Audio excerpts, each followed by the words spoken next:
नमस्कार दोस्तों, मैं नवीन यादव स्वागत करता हूं आपका doctor Amit IAS academy YouTube channel पर। डियर फ्रेंड्स, जैसा कि आप जानते हो, हिंद और प्रशांत क्षेत्र में जलवायु जोखिम बढ़ रहा है। उसी जोखिम के बढ़ने के कारण हमने ऑस्ट्रेलिया के साथ एक साझेदारी की है नवीकरणीय ऊर्जा की, जो कि वैश्विक स्तर पर एक महत्वपूर्ण साझेदारी साबित होती है। वैसे तो हमारे और ऑस्ट्रेलिया के संबंध काफी मजबूत रहे हैं और एक दूसरे की हमने काफी सारी मदद भी की है। आखिर ऑस्ट्रेलिया हमारे लिए किस प्रकार से लाभदायक है और हम ऑस्ट्रेलिया के किस काम आ सकते हैं, ये जो मजबूत रक्षा और सुरक्षा का जो प्रभाव हम देखेंगे, ये कैसे होगा, किस प्रकार से हमने एक दूसरे के दायित्वों को समझा है। तो आइए हम जानते हैं भारत और ऑस्ट्रेलिया के मजबूत रिलेशंस के बारे में और साझेदारी के बारे में। क्या कहानी है इसकी, जो सुरक्षा सहयोग हमारा करेगा उसके ऊपर। तो देखिए, जैसे जैसे हिंद प्रशांत क्षेत्र में जलवायु का जोखिम बढ़ रहा है, वैसे ही भारत और ऑस्ट्रेलिया की जो नवीकरणीय ऊर्जा की जो साझेदारी है, वो वैश्विक स्तर पर बहुत ही महत्वपूर्ण तरीके से उभर रही है। यदि मैं बात करता हूं ऑस्ट्रेलिया की, तो ऑस्ट्रेलिया की जो खनिज संपदा है, जो मिनरल्स प्रॉपर्टी है, वो और स्थिर निवेश जो है ऑस्ट्रेलिया का, वो वातावरण भारत के मैन्युफैक्चरिंग के लिए, विनिर्माण के लिए एक बड़े पैमाने पर कुशल और कार्यबल के साथ जोड़कर हम जब उसे देखेंगे, तो साझेदारी का उद्देश्य नवीकरणीय विकास का एक नया आयाम खोलता है, एक नया आयाम प्रस्तुत करता है। फिर भी अगर मैं बात करता हूं चीन पर आपूर्ति श्रृंखला की निर्भरता को दूर करना, नीतियों को संरेखित करना और तकनीकी एवं वित्तीय कमियों को पाटना, जो टेक्निकल और फाइनेंशियल जो कमियां हैं उनको दूर कर देना, साथ ही जो चाइना पर हमारी आपूर्ति निर्भरता है उसको समाप्त कर देना। फिर उसके अलावा अगर मैं बात करता हूं दृष्टिकोण को वास्तविकता में बदलने के लिए प्रमुख चुनौतियां बनी हुई, क्या क्या चैलेंजेस बने हुए हैं, उसके बारे में हम बात करें तो भारत ऑस्ट्रेलिया नवीकरणीय ऊर्जा साझेदारी क्या है। यह साझेदारी अगर मैं बात करता हूं तो ऑस्ट्रेलिया नवीकरणीय साझेदारी REP नवंबर 2024 से अगर मैं बात करूं तो शुरू की है और एक द्विपक्षीय पहल है, जिसका उद्देश्य है नवीकरणीय ऊर्जा क्षेत्र में सहयोग का गहरा उस हेल्प को, उस मदद को गहराई के साथ करना, उसको पूर्ण करना और दोनों देशों के लिए स्वच्छ ऊर्जा संक्रमण में तेजी लाना। जो स्वच्छ ऊर्जा रहेगी उसमें तेजी लेकर के आएगी। व्यापक रणनीति साझेदारी की साझा प्रतिबद्धताओं के आधार पर अगर मैं बात करूं डिकार्बोनाइजेशन जो है उसके आर्थिक विकास के लिए और ऊर्जा की सुरक्षा के लिए महत्वपूर्ण क्षेत्रों में सहयोग को बढ़ावा देना, उसके लिए एक रणनीतिक ढांचे को तैयार करना या रणनीतिक ढांचे का प्रतीकात्मक एक प्रकार से चिन्ह सिद्ध होना। वहीं अगर मैं बात करूं प्राथमिकता क्षेत्र की, प्राथमिकता भी रहेंगी इनके अंदर। प्राथमिकताओं में अगर मैं बात करता हूं तो सौर फोटोवोल्टिक, जिसको पीवी बोलते हैं, प्रौद्योगिकी मतलब टेक्नोलॉजी जो है, जिसमें नवाचार, छत और कार्यबल विकास शामिल रहेगा।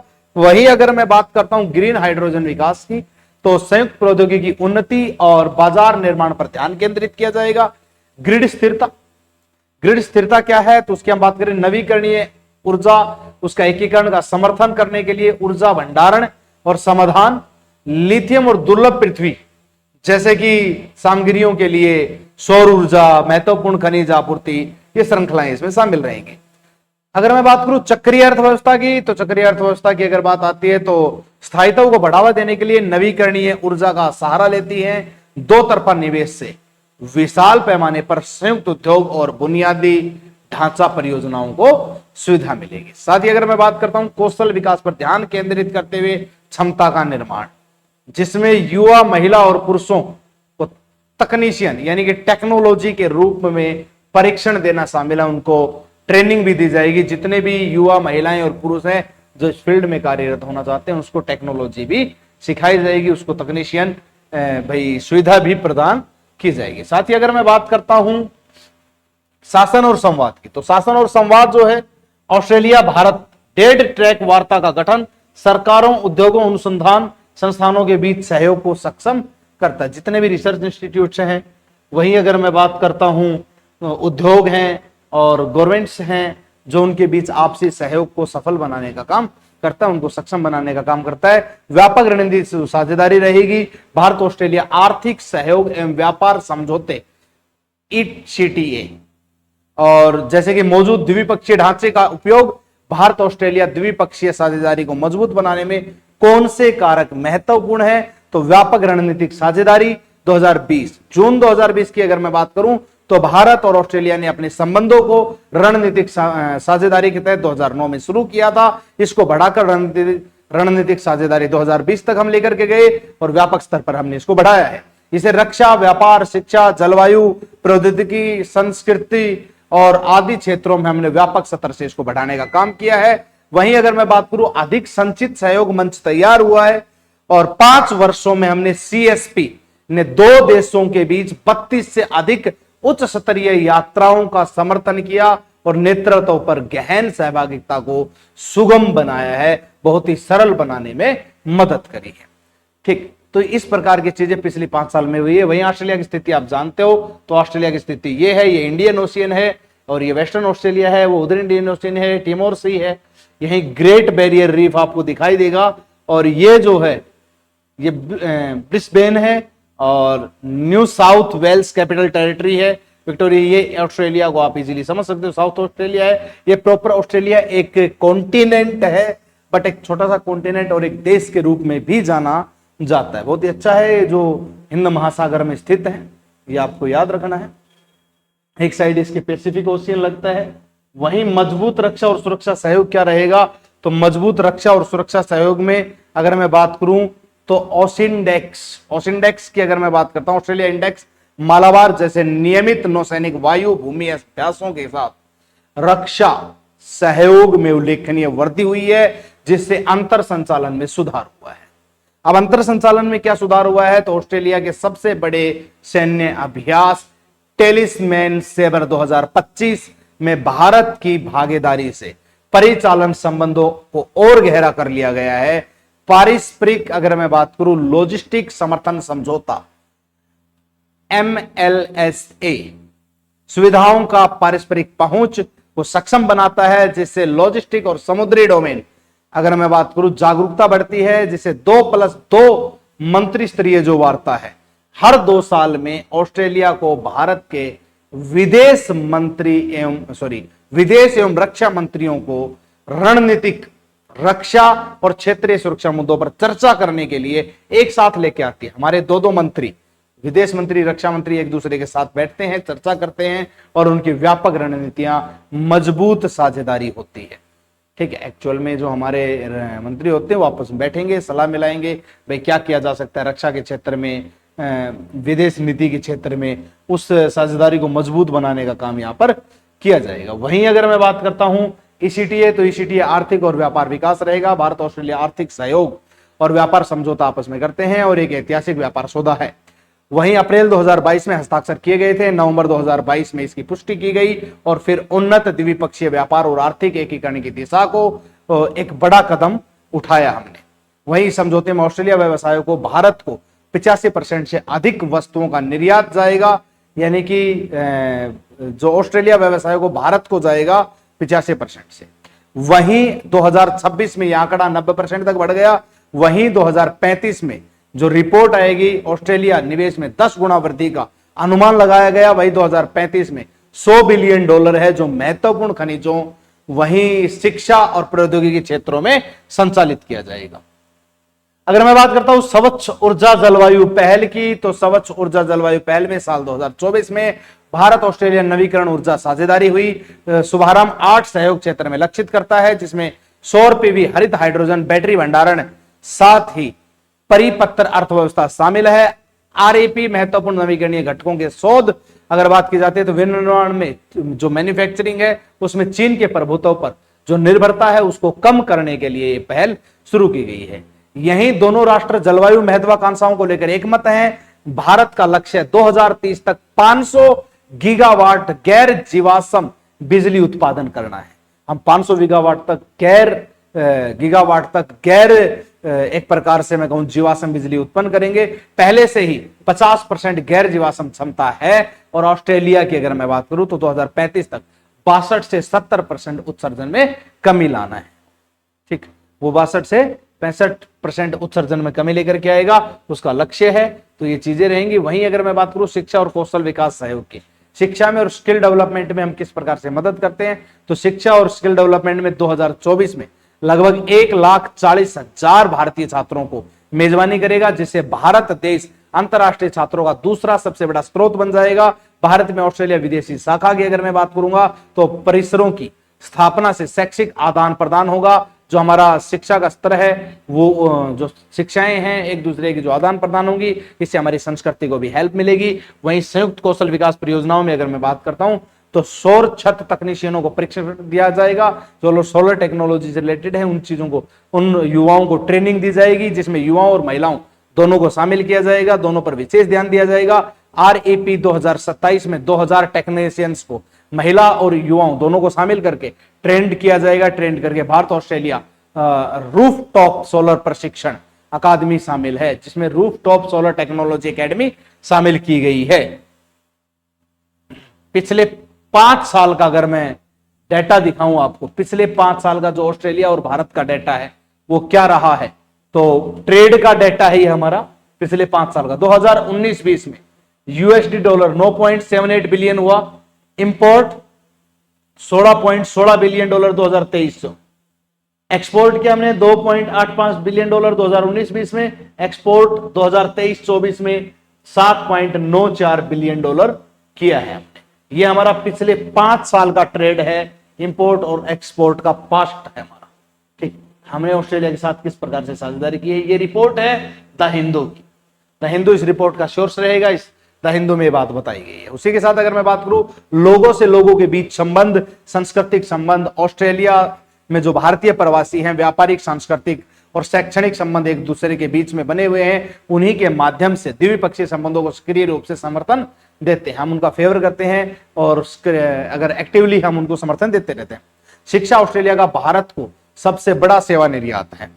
जो एजुकेशन है वो ऑस्ट्रेलिया का भारत को सबसे बड़ा निर्यात माना जा रहा है। वहीं अगर मैं बात करूं जिसका मूल्य 4.44 बिलियन डॉलर 2022 में, भारतीय संस्कृति, भोजन, त्योहार, बॉलीवुड, जीवंत बहुसंस्कृतिकवाद में योगदान करते हैं। वहीं Australia India institute, India Australia मैत्री एसोसिएशन जैसी पहल आपसी समझ, शैक्षिक सम्मेलनों को बढ़ावा देती है। जितने भी एजुकेशन सबमिशंस होती हैं उनको आपसी समझ बढ़ावा देती है और उनमें एक प्रकार से संस्कृति को बढ़ाने का काम भी करती है। भारत ऑस्ट्रेलिया सहयोग में बाधा डालने वाली प्रमुख चुनौतियां क्या है, चैलेंजेस क्या है। चैलेंजेस के बारे में अगर मैं बात करता हूं तो चैलेंजेस हैं भारत ऑस्ट्रेलिया सहयोग में बाधा डालने वाले, वो है आपूर्ति श्रृंखलाओं में चीन पर अत्यधिक निर्भरता। हम जो चीन पर अत्यधिक निर्भरता है वो सबसे बड़ा चैलेंजेस है। भारत और ऑस्ट्रेलिया दोनों ही महत्वपूर्ण नवीकरणीय ऊर्जा सामग्रियों को, घटकों को चीन पर अत्यधिक निर्भर है, इसलिए हम उस निर्भरता को कम करना चाहते हैं। चीन विश्व के दुर्लभ मृदा खनन का लगभग 70% हिस्सा करता है। वैश्विक दुर्लभ मृदा प्रसंस्करण 90% पर नियंत्रण करता है। भारत कुल आयात का 15% चीन से प्राप्त करता है, जिसमें विद्युत मशीनरी, दवा सामग्री और बैटरी सामग्री शामिल है। अब चाइना से हम व्यापार तो करते हैं बट उसकी निर्भरता को हम कम करना चाहते हैं।